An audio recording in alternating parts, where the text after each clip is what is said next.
What's up? Welcome back to the Victory Podcast. This is Steve McGrath. This week's episode, we have begun doing our introductions before our live recording, so we have a chance to go over any news, any updates before we jump into it. So this week we have on McClain, 7-year veteran, mostly with the Ravens, also played with the Chiefs and the Chargers out of Alabama, two-time All-Pro, two-time Pro Bowl fullback. So without any further ado, here is our conversation with LaRon. But for right now, what I care about most is, do you have any predictions for Super Bowl Sunday? Oh man, I got it'll be a good game, man, but I got Brady getting it. Brady gonna win it. Yeah. You know what I'm saying? Yeah, I got Brady. You know what I'm saying? Can't go against Brady. Well, listen, after all those Ravens days, I didn't know how you'd feel about giving Brady the nod. Yeah, Brady the man though, man. I ain't got no bad feelings toward Brady, man. I think he, you know what I'm saying, real talk, the GOAT, man, for real. It's just I know when he got that ball with that many seconds left on the clock, I knew they was gonna win it. And I think everybody else felt the same way. It's crazy though when like that moment happens. It's no doubt. Like if you're a Patriot fan, if you're not a Patriot fan, it's like he's got the ball with 2 minutes left. It's like kick back and watch the show, right? Yeah, kick back and watch it, man. Yep. Then like on third down, like he didn't even flinch. Like he didn't flinch on them third down calls. Like it was perfect, man. Easy, yeah, easy. See Gronk one-on-one, just take it. Like this. Yeah, just take it. Yep. Yeah, it's masterful just to watch just someone under the highest stakes just seem like they're so cool, and they're just like, it's like a computer. There's no emotion. It's just sort of reading what's there and going for it. I've never seen anything else like it. But do you think so? If they win, is this the last one, or is he going to keep going? I think he'll keep going, man. He got a lot left in the tank. Got 1 year left on his contract, so they probably give him a few more years, and he probably retired then. So, of course, you played on the Ravens, but you also played on the Chiefs and the Chargers. So, you want to talk about a couple teams that are looking really good for the future because, of course, one day he's going to have to retire. Do you watch a lot? Do you have one team in particular in the NFL that you like to watch? Oh, I watch all football, man. No matter what team. Keep up with the teams that I play with, just because my old teammates and all that. Yeah, of course. But yeah, I watch the Ravens and keep up with the Ravens and the Chargers and the Chiefs pretty much every weekend. So, right now, though, if you could only pick one, Mahomes is so good, but, their defense needs to improve a lot. The Ravens are, so much on defense, they just kind of have to figure out how to grow with Lamar Jackson. And what team do you think has the best, sort of base for winning in the future? Oh man, you gotta go. Right now you gotta go with the Chiefs, with their upside, with the young guys that they have. But I'm a Chargers guy all day. Phillip Rivers is like one of my favorite teammates I ever had. Great guy, man. Yeah. So I'm always rooting for him. I was rooting for him hard against New England, man. Couldn't come out with it. I don't know what was wrong that game, man. Yeah. Like it was in mud that game. It was crazy. He's another guy too. You want him to win one so bad, just for everything he's done, how long he's played for. You want him to get that one, and then he can set off in the sunset and do his thing. Yes, man. Yes, man. I swear, I was pushed fight for him so hard down here. Then he played like he played the Ravens this year. They beat the Ravens in the first round, so that was pretty good. You know what I'm saying? I got to see that game, so that was a great game. You put it best though. They was stuck in the mud during that scene during the Patriots game. It looked like it, right? They couldn't get anything going on offense. Slow motion. Couldn't get nothing. Like I was like, what's wrong with the offense? Like the offense couldn't even get going.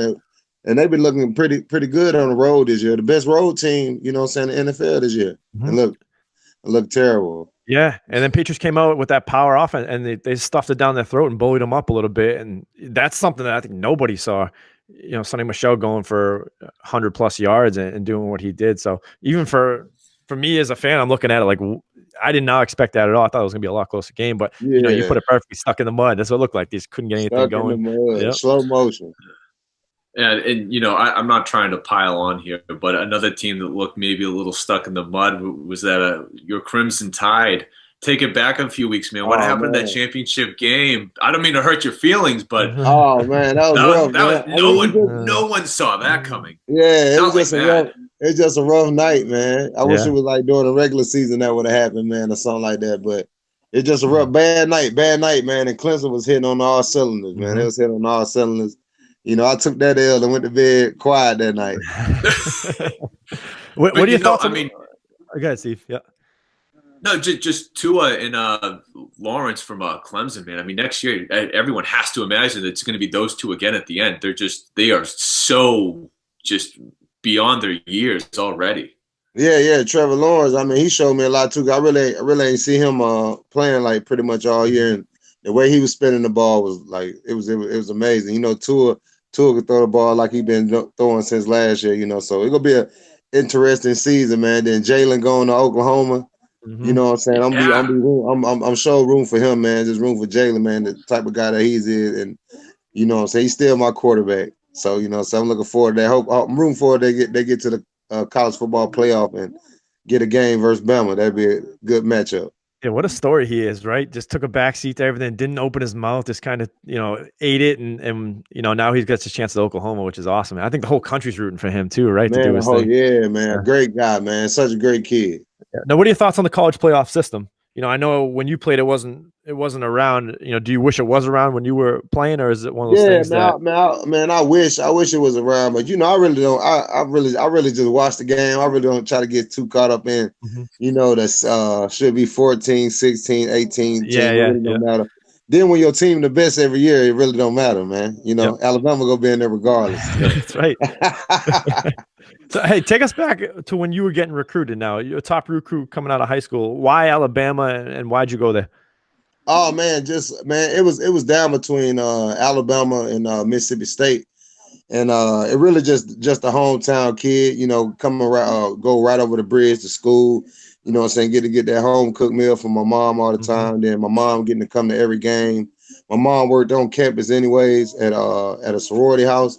So she got to come to every game, every home game, anyway. So it was just perfect hometown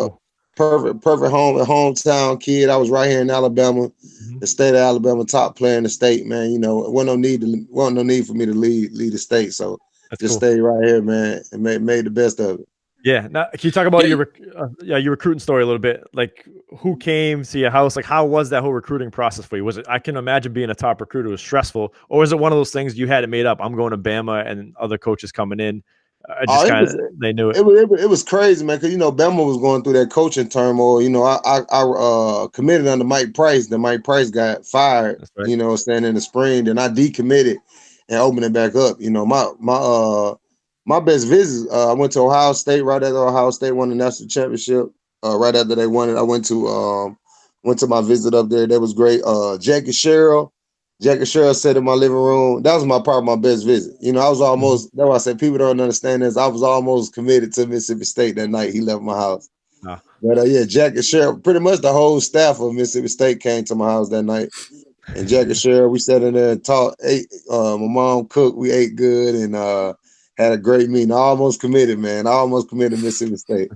Almost. Now, I wanted to ask though. So, coming out of high school, so for those who don't know, I mean, almost your entire NFL career was as a fullback. Of course, you did play some halfback as well. That one big year, of course, with the Ravens. But when you were in high school, what exactly did you play? Were you featured as a running back? Did you do a lot of blocking? Like what was the road to get there like? Yeah, we pretty much ran a wing T offense. Right. I was getting about 25, 30 carries a game. As the fullback, at fullback, you know what I'm saying, a 3-back position. So, it was just natural to me. So that's why in 08 when I started to run, people was like, man, it's just natural with it. I said, man, I've been doing this my whole life, man, you know what I'm saying, running the ball, so I wish I could have did a little bit more in the league, could have showed them a little bit more. Now, position you played. Understood. Yeah, the position you played as a wing T fullback, a lot of trap, a lot of belly, a lot of things where you're just hitting the hole as fast as you can. How was that transition into more now your hands on the ground, your lead blocking for people as opposed to more, taking that jab step and hitting that trap or, hitting that belly play?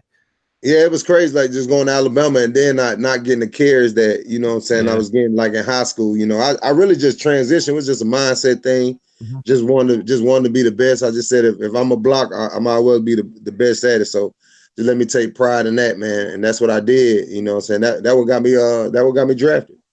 Yeah, absolutely. And I think it's a testament to you because you have to take that, essentially that ego hit of like, all right, I've been carrying the ball 30, 40 times a game. And now it's like, all right, maybe I'll get it 5, 6, 7, 8 times here. But, but the success you had was because you were able to put that in the back seat and, just block and block and block. And obviously you were really good at it, which is good. Yeah, man. Took pride in it, man. Head buster, man. A lot of people didn't want to hit. A lot of people didn't want to take me on in the fourth quarter. I'll tell you that.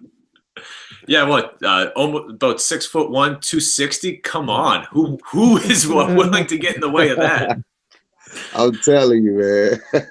So, what are your thoughts now on, the fullback position is starting to be replaced by that H-back position as teams are starting to spread it out a little more. What are your thoughts on that? I mean, Anthony Sherman's still in, James Devlin, like teams that are successful still have fullbacks and are still doing well with the fullback, but you're starting to see that position fizzle out a little bit. What are your thoughts on just the game changing where the fullback's being used less and less? I think teams should take notice, man. You see the teams that still playing. Team like the Patriots. Patriots got in that two-back system. Mm-hmm. They throw the ball all the time. They got in the two-back system and, got in the eye and ran the ball. So I don't know why teams got away from it. I swear it was so crazy. Like my playing percentage went from like 85% all the way down to about like 30%. Yeah, toward the later part of my years. So I tried to transition myself. Mm-hmm. I tried to transition to halfback, to the slot and everything my last year with the Chargers, and then come out the way that I wanted to. But, I wish I could have showcased more, at my position because I felt like I could do more than just blocking. Mm-hmm. You know what I'm saying? If they could have showcased it. I feel like I started it anyways. All the fullbacks running the ball anyway. So yeah, that's what I mean. Like that fullback position now, it's not so much that, I say back in the day, but like the 80s fullback, we had the big neck roll and those guys are just bruisers. Now it's like you see like a James Devlin or where they're split out wide. Patriots use that a lot where they split him out wide. Or Anthony Sherman, he catches a lot of screen passes and he flexes out in that H position too. They're starting to get creative the way they're using it. But I agree too. I think you need that power running game. And the teams that have been successful in the playoffs do have that fullback to lead for the power run game. And you need it. Need it, man. You need it. Yep. Yeah. And you had mentioned this, in Baltimore, like I had mentioned, you had that one, big year, like just under 1,000 yards, 10 touchdowns. You really showed everyone, it might be a fullback, but it's, like Mike Alstott type fullback, like someone that can go in, get yards, be the premier guy. We look at that roster though. That was Ray Rice, Willis McGahee. Lorenzo Neal's the other fullback. They just monsters in the backfield there. So what do you think about just your time there? And like, I'm sure you feel that, after that second year, you didn't really get the chance to really show everyone just how talented you were. But, with so many talented guys, like that just seems like such a tough, like there's no, how do you, if you're a coach, what do you even do there? There's just so many guys that you want to get the ball. Like, do you just think at all about what that was like and, what if things had been different? Oh man, it was a dope experience. I'll tell you that. We had a 3-headed monster going, with the Ravens and had it going. I wish I pleaded for more carries. I wish I would have got more carries. I felt like I was one of the best though. I showcased it pretty much everything I could do because I just wasn't labeled as just a blocker. I could do it all. I could pass pro. I could run block. I could run the ball, catch out the backfield, get in the slot, do whatever. I could do it all. But it in this league, it's so you can't showcase it so much because they want to put a box around you, put a label on you. So I feel like that's what they did to me. I know after the 08 season, they put me right back in the box to block. For Ray Rice, I went right back to the Pro Bowl again. That following year. Then just finishing my year out. It was just really just, whatever opportunity that I had, I go take advantage of it. Ending with the Chargers, the last 2 years with the Chargers, I led the league in short yardage conversions. It was perfect, so I took pride in that. That's the only time I was getting the ball, so I had to take pride in them 3rd-and-1 conversions. So I took advantage of whatever spot I could take advantage of. If that was being the best wing on punt team, I was going to do that. If that was going to be the short yardage back, I was going to do that. So I took pride in it. Yeah, how much did special teams weigh out when you were coming out? Like, did they talk about that when you were coming out to the draft that hey, like, you're going to play probably this position in the league and you're going to be a special teams guy? Or is that something that you just fit into special teams for each team that you go on? Yeah, I kind of had it in the back of my head that, what I'm saying, a few older cats were saying, man, just think about special teams when I was training for the league. So I already had it in the back of my head. I really wasn't on special team as much as I was in the league. I really wasn't on special team until probably like my last 2 years in the league with the Chargers, and I was on the punt team and kickoff return and kickoff team. So I took pride in that, man, and what I'm saying, was decent at doing it too. Now, I mean, we talked about the fullback position, how it's changed over time, but can you just take us back to, your time at the Ravens ends? You're already a two-time All-Pro, player. What were the prospects like for you? And of course, you go to Kansas City, but I mean, were there a lot of teams that you were able to sort of decide what was out there, or just as a fullback, was it like, man, there's just not that much of a demand for me? Yeah, it wasn't a big demand. That was the lockout year too.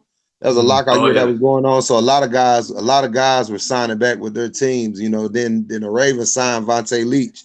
So really, I was out. I was really on the outskirts, like looking in. So my last two teams was Kansas City and the Detroit Lions. And we played Kansas City that year before in the wild card game. So I was like, man, I could go block for Thomas Jones and Jamal Charles. Out here with Dwayne Bowe, and they just got a first round draft pick. With Baldwin from Pittsburgh. I'm gonna just go to KC. So I really got to choose where I wanted to go, but it wasn't too many teams. It was only two teams. It was only two teams at the end of the day. Real talk. I was on my flight coming back from Kansas because we turned down the deal because they try to lowball me, and like we turned down the deal, and I was on the flight coming back to Baltimore. And I was saying in my head, then I said, man, I might not be playing this season. I might not be on the team this season until later this year. Then as soon as I land, my agent, Todd Franz at the time, told me, he said, man, yeah, they committed to the deal. So you just stay the rest of the night at the house and fly out in the morning, head back to Kansas City.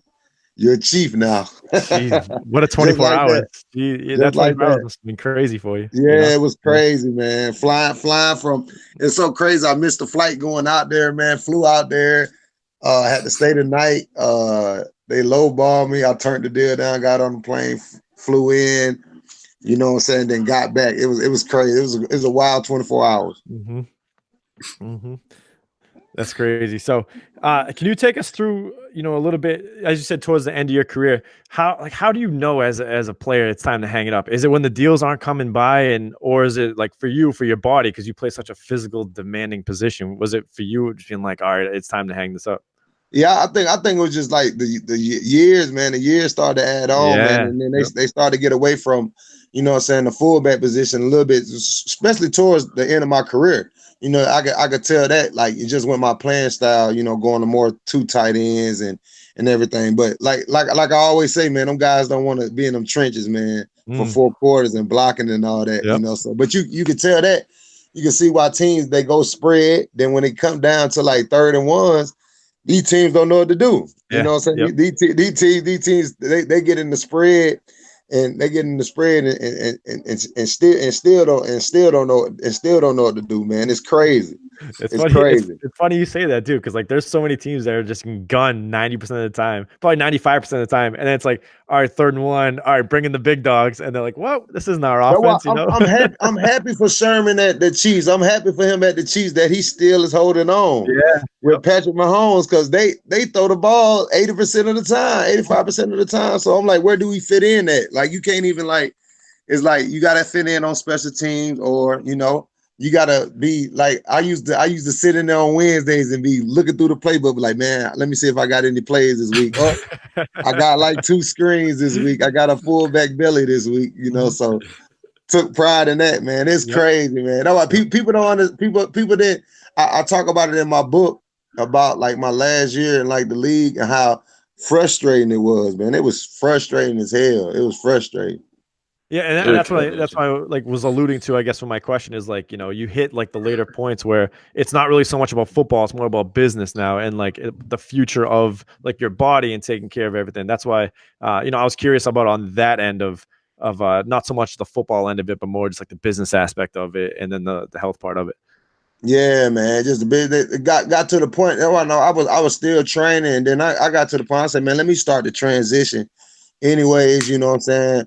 I went at it like 2 years, like coming from the league. Then when about like 2015, like 2016 hit, I was just like, man, you know what? I'm gonna just go and hang it up. You know what I'm saying. And if something come, it comes. If it doesn't, it doesn't. But like now I got like I sent like my resume in. Like I'm trying to get like a scouting job or a coaching job or somewhere, you know what I'm saying, trying to coach or whatever. So I'm still stuck in the game, still love the game, still trying to be around it, man. You know that. You're a lifer. Absolutely. You're a lifer. Yeah. You know, just speaking of that though, you know, when you just take a look back, you know, you played under Harbaugh, you played under Billick, North Turner, Mike McCoy, and even Romeo Crennel in Kansas City, let alone, you know, the offensive coordinators and then the positional coaches. You've been around a lot of successful coaches at the highest level. Did you ever find that there was a common theme, personality type?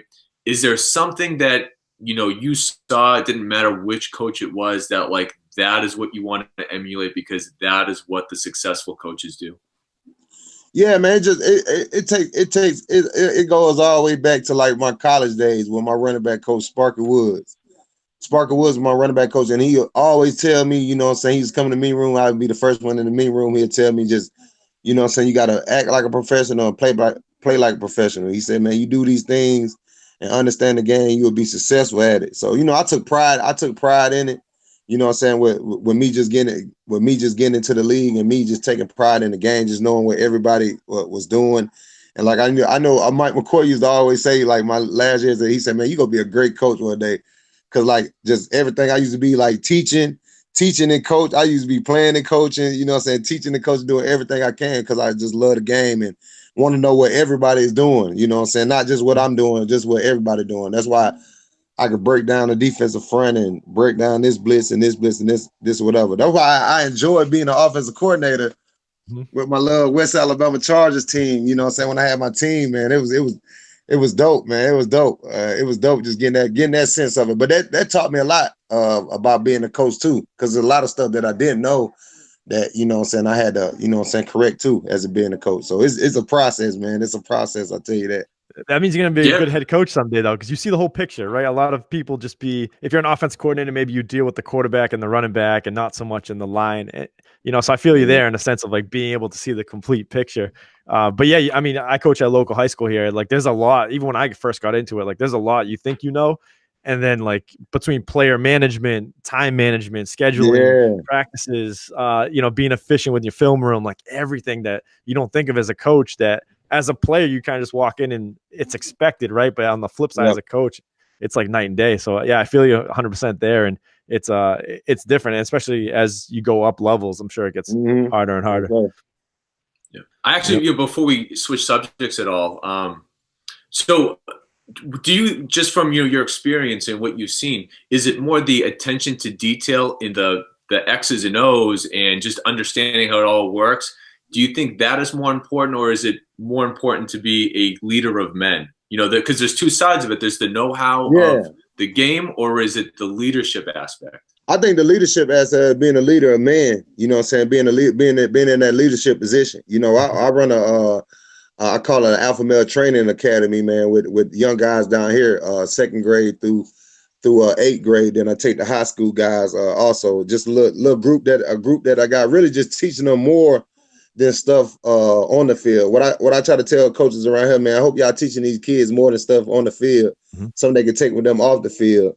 You know, and then in my city is a lot of single parent homes, a lot of single parent guys, a lot of guys running around here really just trying to look for a leader, look for somebody that's in a position to lead, you know. So that's the position I'm in now. You know, I'm meeting up with some guys today, training them today, some high school guys, getting them ready for the spring. So I enjoy that, man. This the process that I'm in, this like the journey that it took me into, just really just helping these guys, is trying to equip them. Some that I didn't have, you know what I'm saying, growing up. Yeah. It's worth noting too. Yeah. Just so on top of the fact that you have this Alpha Fit, you've run a free football camp, the football skills and safety camp. That's been going on for like what, 10 years now? Yeah, about 12, 13 now, man. I've been doing this since I got in the league. It's so crazy. It's in my book, man. When I was younger, young kid, man, Rod Woodson from Fort Wayne, Indiana. That's where I'm from, Fort Wayne, Indiana. Rod Woodson, Pittsburgh Steelers safety. He's a always host his free football camp, and that, what I'm saying, that's the only camp I could go to when I was little. My mom couldn't afford me to go to the big camp, so I said, man, if I ever get in position, to be in the league, I got to do this for my city, So it's so crazy, man. I just got the grant. From the NFL, so That's awesome. it back. We bringing it back this year, and they're gonna be like 10 times better, man. I got a lot of people already like, man, when the camp day, and I'm thinking about having it Father's Day weekend. That's awesome. Father's Day weekend in June, really, man, cool. For the city, man. It's gonna be a great experience. And that's good. You got someone like the NFL backing you up too. Especially that you're trying to do something good. It's good that other people are noticing it and throwing you a couple bucks just to get things moving. Yeah, man. Because I've been coming out like, man, boss. People don't understand. I've been coming out of pocket, so that's why I couldn't do it. That's why I couldn't do it last year, because like personal finance, I like, man, I can't do it this year. It gets expensive. Yeah, absolutely. Yeah. So I thank God, man. This grant came through with the NFL, and they're bagging me, and then I got a lot of like local vendors and everything gonna help me out too. So it's looking good on the up and up. That's awesome. So one thing I want to ask too, because I've run camps. I currently help out with camps too. What advice would you give to, let's say, a high school kid that's looking to get to the next level, whether it be to Alabama or to the NFL, or let's say 9th, 10th grade, they're still earlier in their high school career. What advice would you give to them? Man, school. Like this is why this is why I want to tell, like, because like my girl right now at the time, her son is in the 9th grade, so it's like prime real estate. School, man. Understanding that school is so important, and that 9th grade is when them GPAs start counting. You know what I'm saying? So like, man, understanding that school is so important. Do everything that you can to be the best student.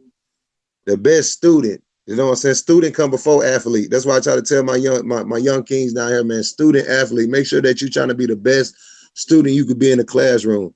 And then when you go out to practice and play football, that's a kid's game, man. We've been playing that game since we were 6 years old. Yeah.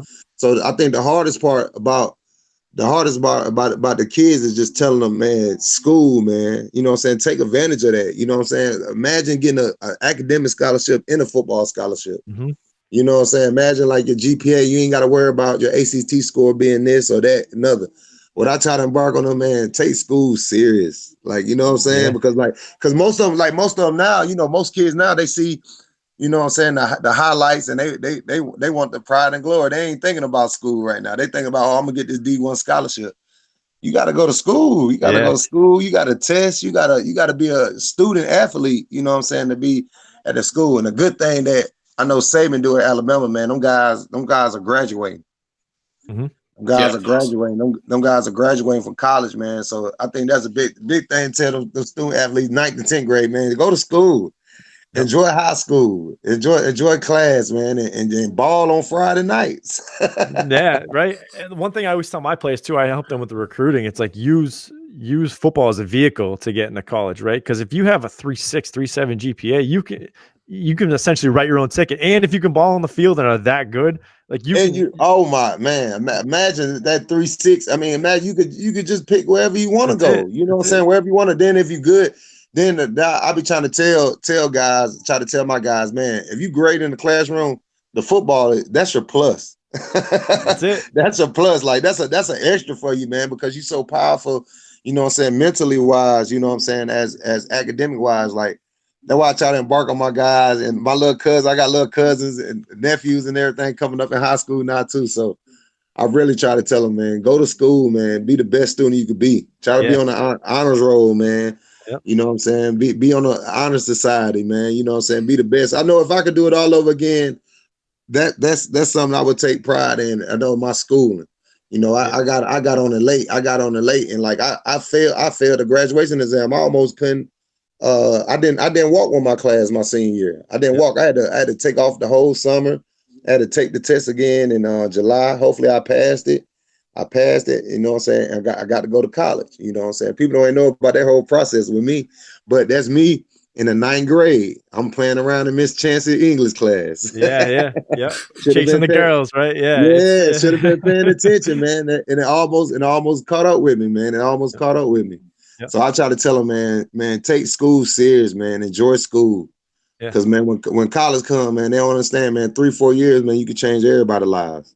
That's it. And it's good that, you went through that because you can explain that, because it's so easy to tell a kid, hey, get good grades, right? And like, kids hear it all the time, but like realistically, they just need to do their homework and just be a good student and not mess around in class, right? And that's you'll it. You'll get a 3.0 minimum if you can just you're gonna do that. Get a 3.0 minimum. That's 3.0, it, yeah. 3.0, 3.2 minimum. You just do just go in there, listen in class, and just do what you got to do, man. I promise you're gonna be cool. Yeah, it's gonna be a cool breeze. That's it. So and like I always tell my kids, hey, get good grades, but in a sense, like that every parent says that, get good grades, or every older figure says get good grades. It's like realistically, just do your homework, show up to class, and then that ticket to get to the next level is that much easier. Whether it be getting scholarship money, whether it be getting money knocked off, or whatever it may be. So, I agree with you 100% on that.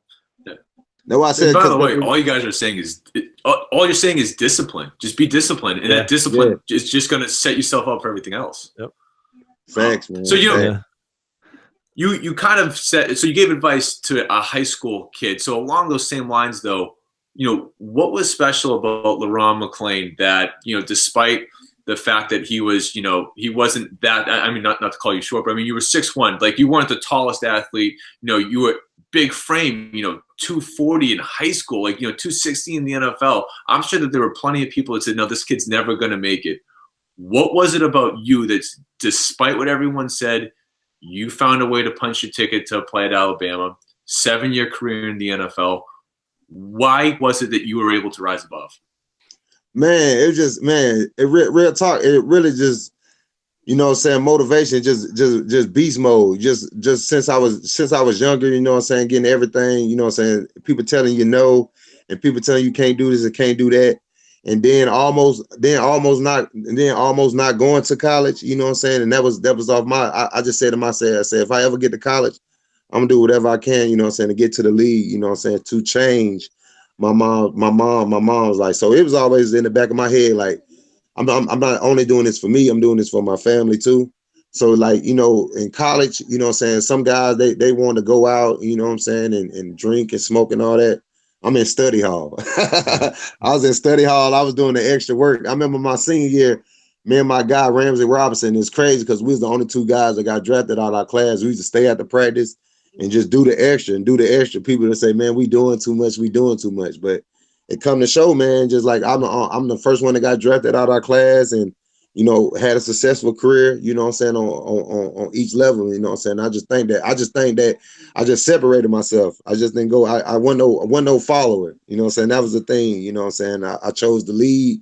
And, to be great. And I always said, man, I was going to get to the NFL no matter what. So before we wrap it up with the gauntlet, just one last thing I wanted to ask you. We talked a little bit about coaching. We know that you do the Beyond the Jersey podcast. We talk about Alabama football. You have LM Enterprises. From this point in your life forward, what are the things that you're chasing? Is coaching just the number one thing that you want to get back into? I mean, you seem like one of the few guys that in retirement you've been able to find almost a level of peace where you're okay that career has ended. Yes, you love football, but you're driven by other things. So, what really is, what are you chasing now? Oh man, it's really just like I said this the other day. I said my best years are up ahead. People say, man, you probably live your best years in the league. I said, I don't think so. I'm about to be 5 years removed from the league now. And like, now I'm like finally like in my purpose, I'm finally like, in my purpose of doing my keynote speaking and, giving back to my community as in, coaching and all that, man. I'm just excited to see like where my future is going like right now. Cause like 2 years ago, mentally wise, I was in a depressed state, really not knowing like what's next for LaRon McClain. Cause it was football. Imagine, since I was 6 years old, every fall it's been football. When 2015 season hit, that was the first year I didn't have football in my life. So like I went through like a tremendous like changing and everything, but I really had to get out my own way. really had to say, you know what I'm saying, the football's over. Like what's up? What's LaRon McClain about right now? Yep. You know, and I had to look myself in the mirror and see that, man. Now, like, I'm on a great stage right now, and I'm soaring. You know what I'm saying? And really just, you know what I'm saying, whatever's in God's realm, man, I'm taking it on, boss. I promise you I am. Awesome. That's awesome. That's good.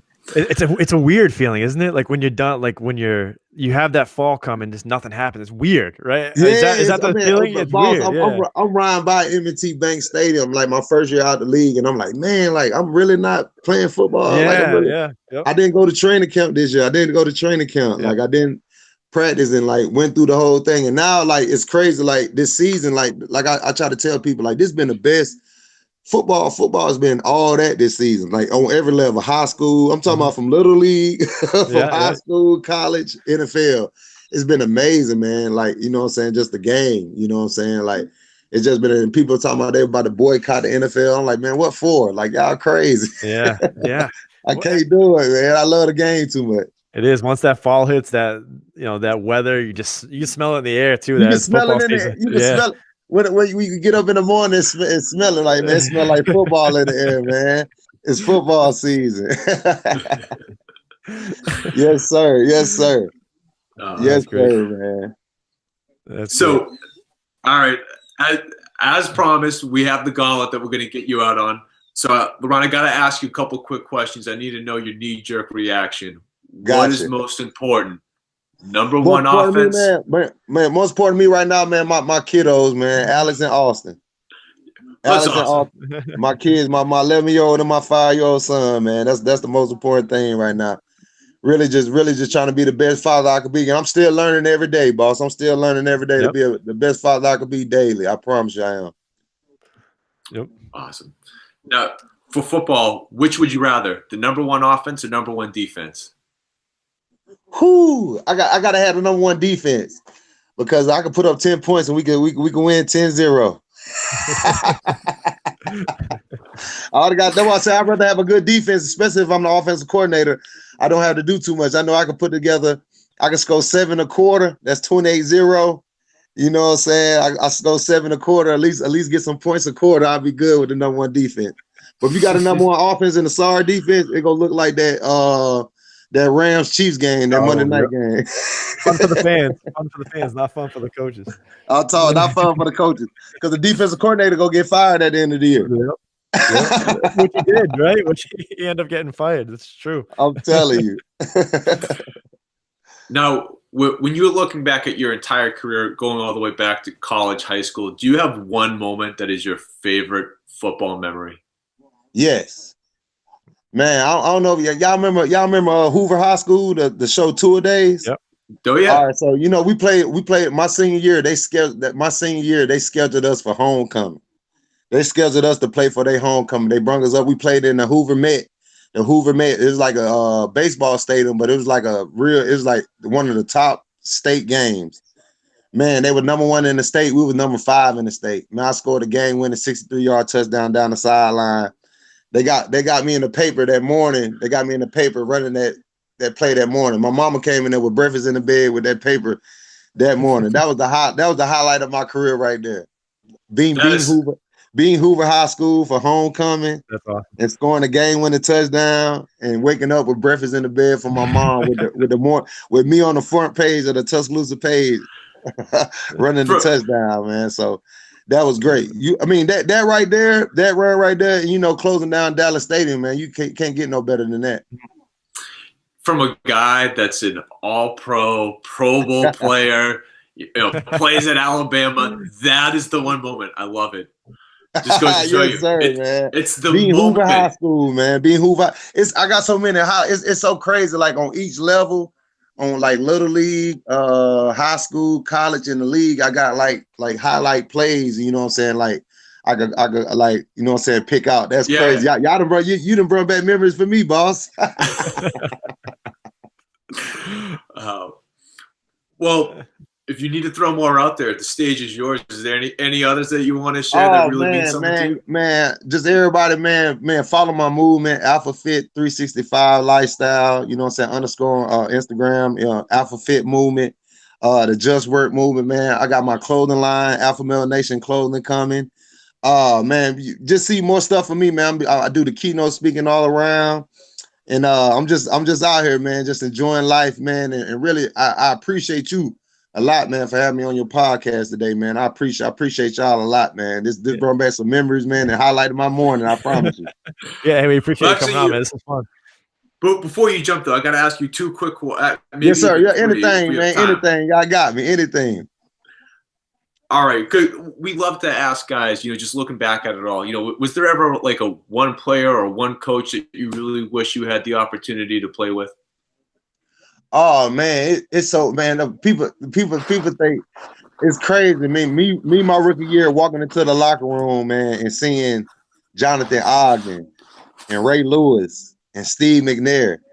You know what I'm saying? Max Stover, just guys like that, man. I played with Ray Lewis, man. Like, I just highlight that. I played with Ray Lewis, man. Just the typical leader, just the typical man, you know what I'm saying? The typical alpha male, a guy that I looked up to, a guy that took me under his wing the 08 season. I remember after my rookie year, I came into camp out of shape. I really didn't know. Ray Lewis took me to the side. He said, "Hey man, if you want to be a professional in this league, listen to me, man. Trust me, and you cannot come into camp out of shape." He wrote me out a workout plan, that training camp, a meal plan, and it changed my career though, for real. Ray Lewis changed my career that day when he told me that. But just playing along guys like him, you know what I'm saying, and you know what I'm saying, playing and blocking for guys like Willis McGahee, you know what I'm saying, and stuff like that, man. It's amazing, man. That's why I said I wouldn't change my career for nothing, man. I know it was just 7 years. I wish I could have got 14, but they said 7 is completion, man. So I would not complain. Yep. That's awesome. Now, pregame, did you have one pregame ritual that you'd share with us? Something in particular that you just had to do on game day?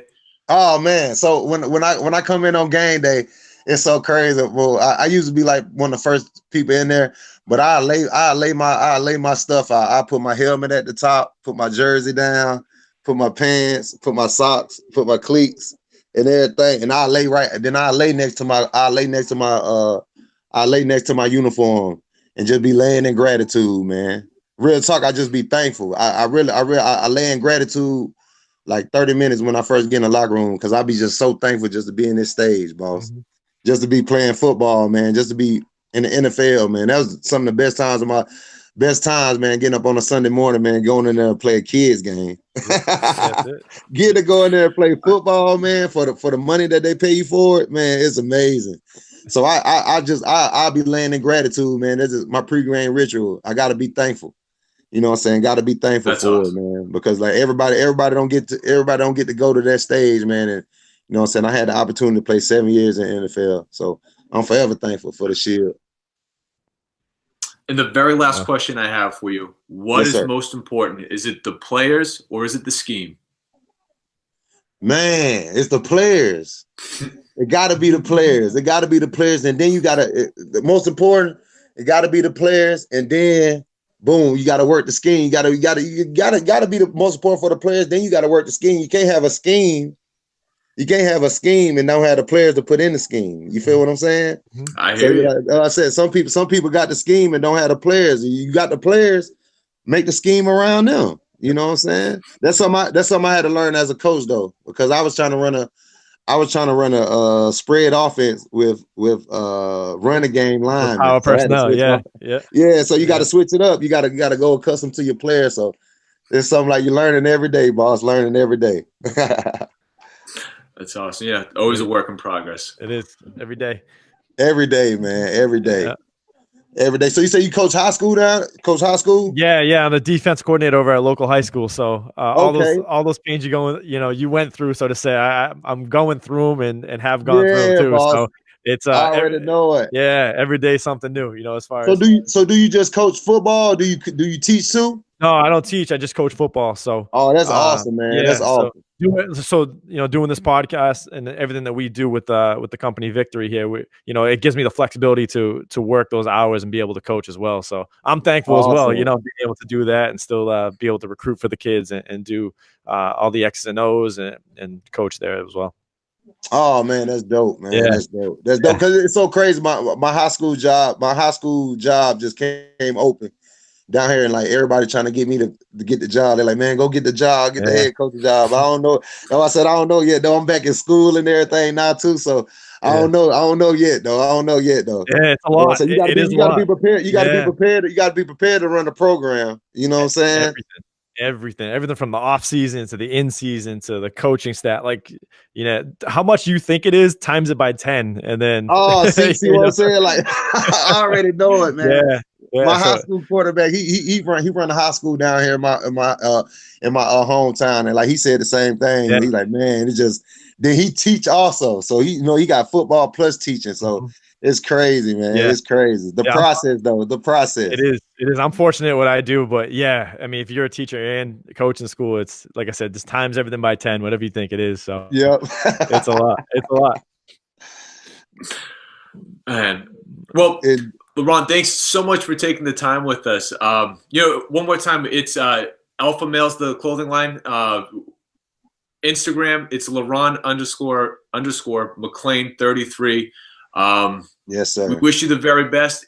When you do have an official date for your camp, let us know. We're happy to put it on our website. We'll do everything we can to raise awareness for it. Man, whenever y'all want to have me on, man, feel free to email me, man. I come on anytime, man, for y'all, man. I swear I enjoyed this, man. Awesome. Yeah, we appreciate it as well, man. We had fun. This is a lot of fun, man. Good, coming on. We're glad it wasn't so boring for you.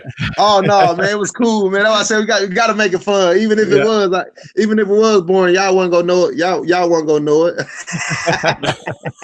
You gotta make it fun, man. I appreciate y'all, man, so much, man. I love talking the game, man, and really just reminiscing, man. I appreciate it. Awesome. Hey, let's be in touch soon, Ron. We appreciate you coming on, man.